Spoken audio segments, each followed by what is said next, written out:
welcome to Truck Talk. On behalf of the Motor Carrier Insurance Education Foundation, I want to thank you all for tuning in. I'm Tyler Christensen, and today I have with me Sandi Fritz, Vice President and Director of Transportation of J.M. Wilson.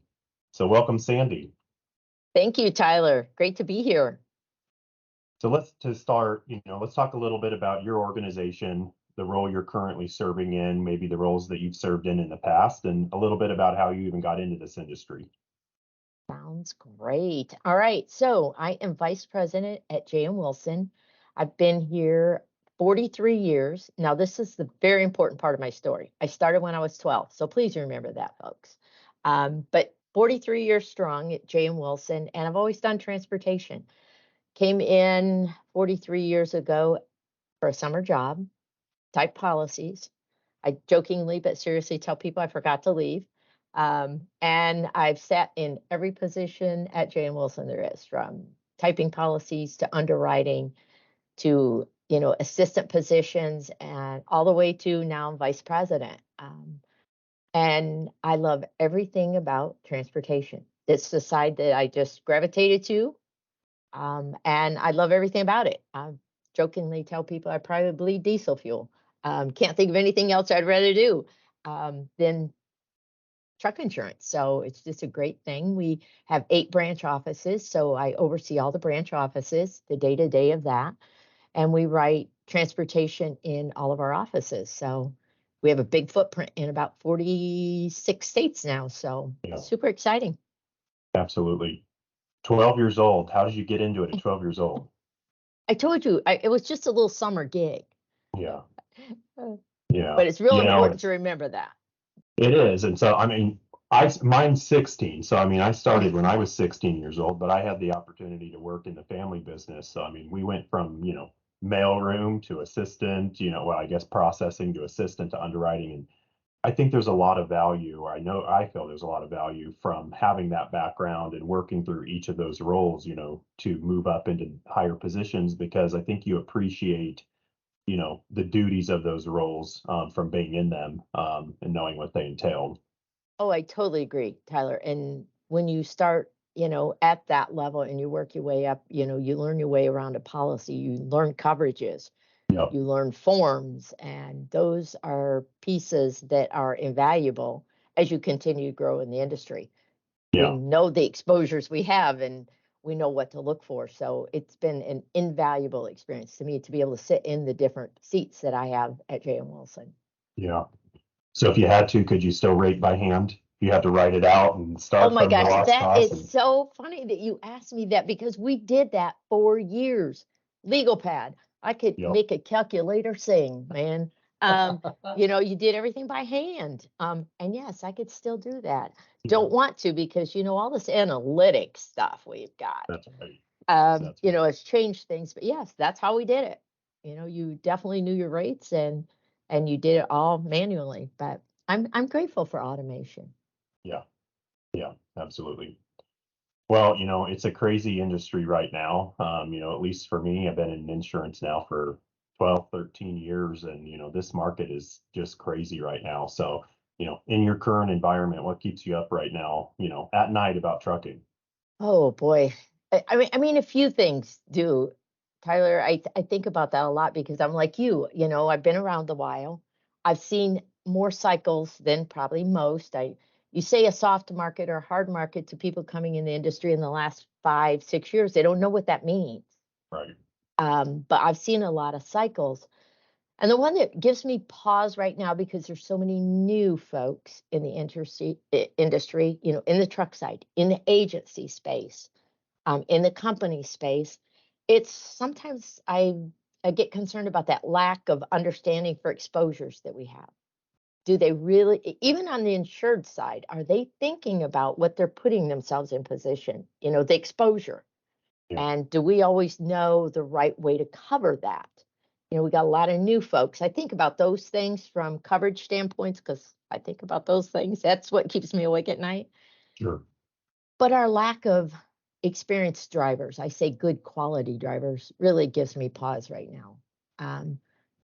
We, for the last 25 years, we've always talked about a driver shortage, and I've always believed there's not a driver shortage, there's a driver shortage of good quality drivers.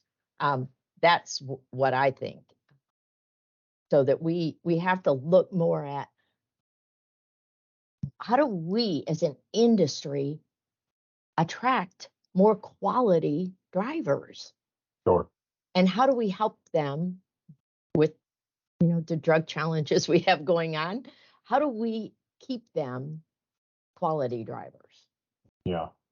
Well, and too, I mean, everybody wants experience, but you've got to start somewhere. And even in our environment, looking at applications or looking at driver profiles, I think back to the days that, in my state, I could drive at 14.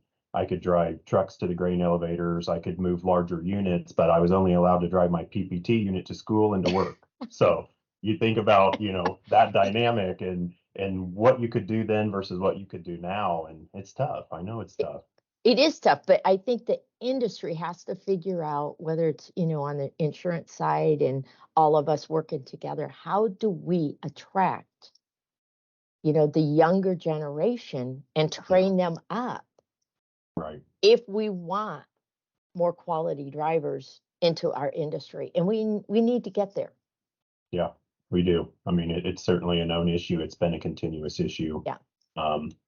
And we're definitely seeing it. COVID was tough. Everybody was moving a lot more freight than they are today, and who was going to do it? So, as we think about advanced analytics and automation, we continuously hear about autonomous vehicles, more so today, probably in the public transportation space, but it's definitely something nationwide that we continue to discuss on how's that going to change, from a coverage perspective. But in your opinion, how long do you truly think it'll be before we see unmanned autonomous trucks going up and down the roads independently? That is so funny. I was asked this question, I swear, 10 years ago in an interview. And I said, we are 20 good years away from that. Well, that's 10 years. So are we 10 years out? I do think we're unmanned autonomous. I just don't see, Tyler, that being across the country. Do I think that we're a pretty progressive country? We figure it out. Yeah. I do think we will figure out how to make those loops, those short distance. I think over the next 10 to 12 years, we'll get there. That long haul, I'm thinking we're across country, we're a little further out than that. Yeah. That is my opinion. When you talk about coverages, I've talked to carriers who say, oh, that will be product liability. Yeah, that hasn't been tested in court yet, so I'm just not sure where those are real life things we got to think about. Where is those exposures? Where will they be covered? Yeah. And hopefully we'll get the language in the policies right before the court does. Yeah, I mean, you're talking about what keeps you up at night and just thinking of insurers, thinking about those exposures. And something I think about is just something as simple as cyber, the exposure and the risk that comes from having an operation that's driven so primarily by technology. What can happen? We think about something as simple as our Facebook getting hacked and telling all your friends, don't accept my friend request. Well, what happens when there's, 50 trucks on the road and something happens to their technology? That is a great question. And Tyler, that's an excellent exposure right now that you bring up cyber. Nobody's talking about it in our industry, and there's a need. If we don't start talking about it now, before, well, look at how much these trucks are getting in there. We need to be talking about cyber. We need to figure out how to offer that more fluently in the industry, because it's a real live exposure out there. And when we start talking about unmanned trucks, it's really going to be an exposure. Have you been asked to ever supply cyber on a trucking account? Once or twice, and we did a few times where we'd make calls. Hey, if it was offered, would you sell it? What would the price be? And even getting agents to think about that exposure has been a challenge. Well, I would say 3 years ago. In the last year, a little more, we probably need to start talking about that. Yeah. But everyone still wants it just added to the policy at minimal coverage. And, maybe we start with a sublimit. I don't know. What does that look like? But I think again, that's an exposure we need to start talking about. Yeah. Yeah. Well, I mean, I think to me, I think of it as, it's definitely a severity exposure. If somebody's Yeah. going to have an issue with cyber, it's going to be big, but, we see crazy verdicts these days. And what is the Oh, cost? What is really going to be the impact financially to a trucking company if they are attacked? Um, there's too many unknowns right now, but yep, I totally agree. But I think, again, that's an exposure that's really coming at us. Well, this next question's a fun one. I always love asking this one, and there's always been great stories on the historical truck talks. But tell us about the craziest claim that you've ever had to deal with. Oh gosh, this one, I swear it went on forever. But some of the craziest claims I've ever had to deal with were around cargo. Yeah. Because I tell people, if you're gonna have an issue in a policy, it'll be in the cargo. Because cargo forms are like snowflakes. No two are the same. You That's got to right. read them, and No. it's so important to know what's in there. But yeah, there happened to be a little co-insurance clause buried in the first layer of his cargo. Then he decided to purchase excess over that. You know how bad that went? Mm. It went really bad. So, oh gosh, maneuvering through that was, Was he hauling anything exciting, or was it just your oh, it standard? was an incredibly, it was a crazy, valuable boat. Yeah. Yeah. So, yes. And yeah, that boat went real bad. Yep. So you're seeing the dilemma. So it was crazy. But again, you got to know that cargo form. Somebody's summer was wrecked for Oh, sure. it was a bad No day. doubt. Well, cannabis is legalized now in 22 states to date. What impact do you think this is going to have on our industry, and more specifically, even maybe the driver shortage? I think we're already seeing it, Tyler. Yeah. I do. I think, I mean, I'm in the great state of Michigan, and we're definitely legal. And it's everywhere. So I think that, yeah, some of our driver shortage is definitely, I attribute it to the fact that we now have cannabis legalized, regardless of what side you're on it, Right. you know, um, it has affected our driver shortage. Um, so I think that that's going to continue to impact. Yeah. Yeah, the good thing is, we heard a little bit about it at MCIEF West this year, but the good part is for me is it's being discussed. I mean, it's a topic on the table, and I think it's progressing. So, Oh, be I agree. anxious to see where it ends. But another fun one, we'll come back to the cargo, but we can't use your boat. We'll use another one. But what's the weirdest cargo that you've ever had to insure? I think the weirdest cargo we were ever asked to insure was blood. Um, they were transporting blood, and at first I thought, "What do you mean you're transporting blood?" But it makes sense, if Yeah, people got to get blood, you got to get it somewhere, right. um, from hospitals and all this good stuff. So I think that was probably the weirdest one. But we're forevermore getting cars, or calls on. We bought this exotic car when we were on vacation in an island in, wherever, and we got to Mhm. get it to the States. Oh, good, good. Right. Yeah. I'm that's always my favorite one. It's like, oh gosh, how do I help you get that across the ocean? No doubt, no doubt. Having no idea what you really actually bought. Well, and like that, the blood, I'm like, how do you value that? You Well, know? that was the whole thing. Like, how do you put a value on on blood? Yeah. Somebody's So figured it needless to out. say, yeah, it was a challenge. Yeah. That's where I'm glad. There's the days I'm glad I'm on the underwriting side and not on the claims side, right? No kidding. But okay, so what's something that's changed? Over the last 10 years, we talked about the rating. I mean, in hand rating versus now going to systems. But I mean, for you, what's something that you feel like is the biggest change in the trucking insurance side that's probably adjusted over the last 10 years? Oh, the one thing over the last 10 years is the number of carriers. Yeah. 10 years ago, you had four, maybe five really main carriers that wrote truck insurance, wrote long haul truck, did it well. They knew it, they knew the industry. That's what they specialized in. And now they're everywhere. Yeah. You know, a lot of carriers stepping in, writing it, doing it at pricing that, I don't always understand. Um, but competing against that, not always knowing, not always matching forms and knowing, same coverages. Hmm. Are they doing it on a business auto form, or are they using the Right. motor carrier form? It's all over the board. Yeah. Those are the biggest changes in the last 10 years, is all the competition and the different ways it's been done. Yeah, I mean, and I think for us, when you think about the access to data, I mean, we have the data now. I remember when I was first started in insurance, so 12 years ago, part of my efforts within one of the retail agencies I worked with was just going paperless, getting all of that information into a system. Well, now 10, 12 years later, I mean, that data is all accessible, but I think it comes down to now, how do we use it? And that's where, when you think about, your traditional insurers versus the insurtech plays, I love seeing what's happening. While it's, often disruptive, certain markets were writing business that they didn't years ago, and vice versa. It's just how they're using the data. Exactly. And, the insurtechs that are popping up, that is how they're using the data.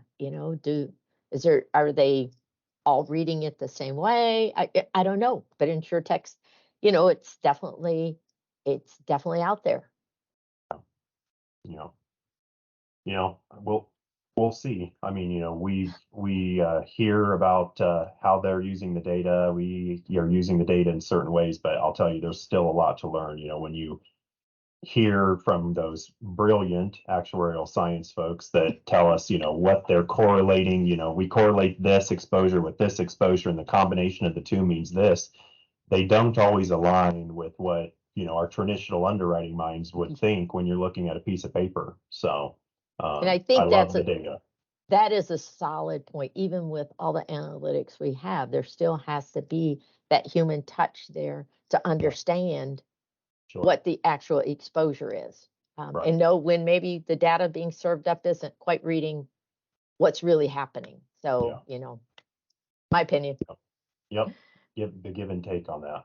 Yep. But so we're both part of the MCIEF organization. It's an amazing organization. It's a growing organization.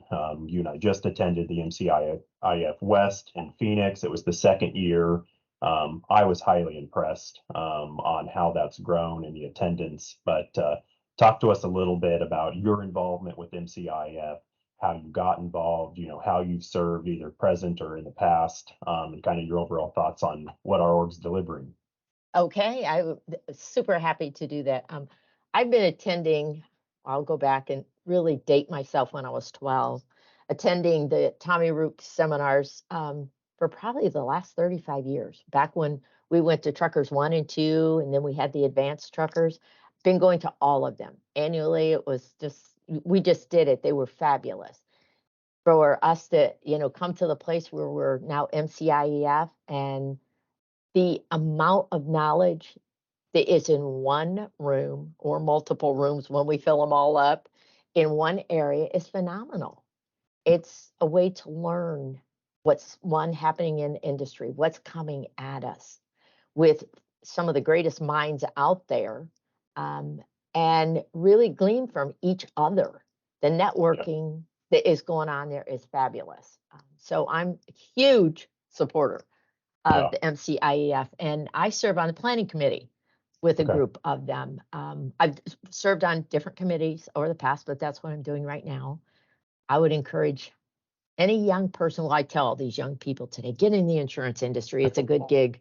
It's the best industry in the world. But it's being involved in the MCIEF. It's a great way to learn coverages, to really Yeah. get your feet wet, learn exposures. So I would encourage agents, underwriters, company level, anybody involved in the insurance industry at any level to be involved. Yeah.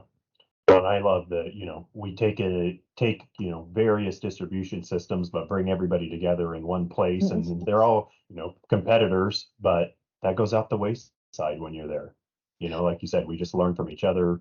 Um, Great networking, I love that piece. I mean, I continue to see names that I can put a name with a face every year for someone that I may have heard of or known of for 4 or 5 years that I've never met. So Yep. I I love that totally piece. agree. Totally agree. So coming from MCIEF West, was there a specific speaker or topic that was discussed this year that, you got to take away from or that was your favorite? Oh gosh, I love them all, but I always love the opening morning. We always highlight just some fabulous guests that, Dave was with us this year. Yep. And Dan Murray's always a well of knowledge. So Yep. I do always love the opening morning. I just Yep. think that is great. Yeah, I enjoy the relevance. We continue to, whether it's the curriculum committee, the planning committee, whoever's responsible for topics, well done, because we continue to bring in relevant topics that are new and, can walk away with new information that we didn't know was an issue or see how somebody else is handling it. So that's always my favorite part of those conferences. Yeah, I would totally agree. And shout out to the fact that the MCIEF does have top candidates. We just have top speakers there. We do. We So do. I'm always super happy to attend. Absolutely. Well, part of this, I say it's an industry issue. It's not an MCIF, and it's not necessarily an issue. But I do think there was a gap in generations as far as who's in the insurance industry and who's coming into the insurance industry. And we always want to attract, the younger generation to not only just the industry as a whole, but certainly MCIF. So, what words of advice as kind of this final takeaway for today's interview can you provide to the younger generation on why they should get involved? Well, a couple things. I would tell them the fact that they can build relationships. I still believe, Tyler, to the core of my being, this is a relationship industry. And it is the greatest way to meet a lot of people, to be connected to the industry, to sharpen yourself, to develop yourself professionally, to learn. It's always good to know what your competitor's doing. It's always good to be able to meet with different folks and see what competition they're having and what challenges they're having. People sharpen people. And then the amount of knowledge you get while you're there, it's a win-win. Yeah. Yeah. No, absolutely. And for those that are viewing that weren't able to attend MCIF in Phoenix, we host our annual conference every year in the great state of Florida, Orlando, and this will be the last year that it will be hosted at the Hyatt Regency at the airport. So get there. This is the milestone. We're going to a bigger and better location. They've supported us for many years, but we're happy to have to transition to another location strictly due to capacity. So if you haven't made it yet, make this the year to do it. All Yes, right. that Well, one is always well attended as well. Always Yes, it well is. attended. Yes, it is. Well, thank you, Sandi, for sitting down with me. I've had the opportunity to work with you over the years, and we appreciate your participation, not only as on the committees within MCIEF, but also the Truck Talk for today. So if you're looking for access for insurance, Sandi's information will be posted at the bottom of our video. You can access J.M. Wilson, but we want to thank her for her time. Tyler, thank you. Absolutely a pleasure, and it's always a joy working with you. Appreciate it. Take care. Bye-bye.